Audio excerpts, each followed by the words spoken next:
નમસ્કાર ખેડૂત મિત્રો, હું જીતેન્દ્ર બારણ મોડર્ન કોકોનટ ફાર્મિંગમાંથી આપ સૌનું હાર્દિક સ્વાગત કરું છું.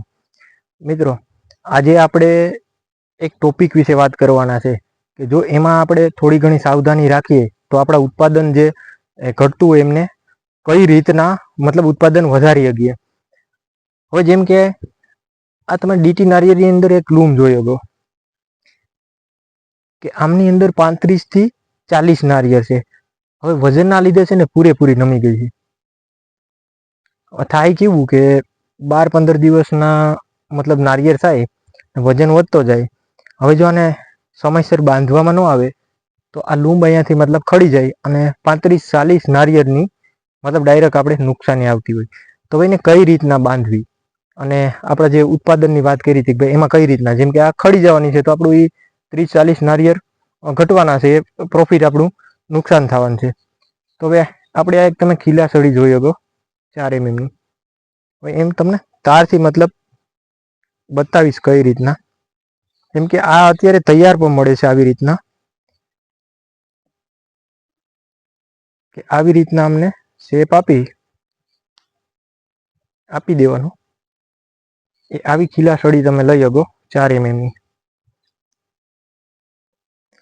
હવે એમને આ જે લૂમ હોય એનાથી ઉપરનું જે તાલિયું છે એની બાજુનું નહીં, એનાથી ઉપરનું, તો ત્યાં આવી રીતના દોરી એક લગાડી દેવાની.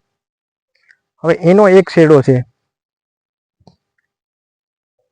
એક શેડાને આ ભાગ ઉપર અહીંયા બાંધી દેવાનો. તમે જોઈ શકો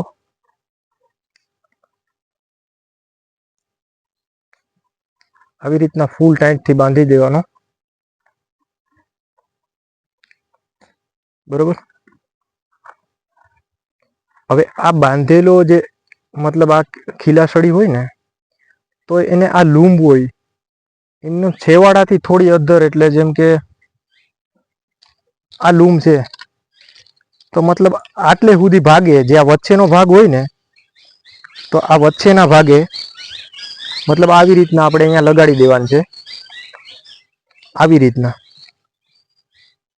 બરોબર. જેમ કે આપણે આમાં જ લગાડી દઈએ.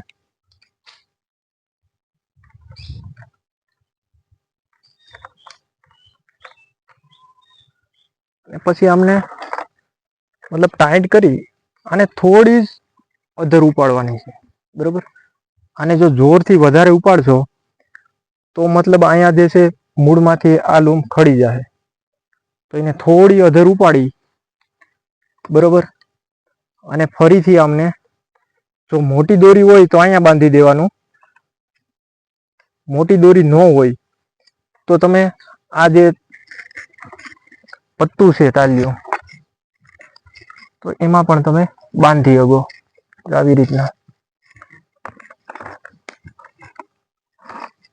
હવે જો આ ખીલાસળીથી બનાવેલું હોય ને તો મોટો ફાયદો એ થાય કે આપણે જ્યારે પ્રોપા ઉતારી લઈ ત્યારે આ દોરી છોડીને આ ફરીથી આ જ ખીલાસળી તમે બીજા કોઈ નારિયેળની લૂમમાં લગાવી શકો.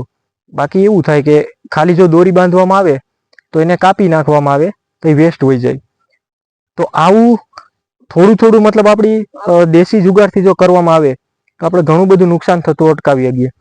જેમ કે વર્ષની અંદર એક નારિયેળીની અંદર જો એક લૂમ પણ આવી રીતના ખરાબ થઈને પડી જાય તો આપણે 30-35, જો ડીટી હોય તો 30-35 નારિયેળનું સીધું નુકસાન આવે. તો હવે 200 કે 300 નારિયેળીનો આપણો જો બગીચો હોય તો એની અંદર તમે હિસાબ કરો તો થોડું થોડું કરીને વર્ષની અંદર બહુ મોટું નુકસાન આવતું હોય. તો આવી રીતના તમે દેશી ભાષાની અંદર સામાન્ય રીતે આ બધું અટકાવી શકો.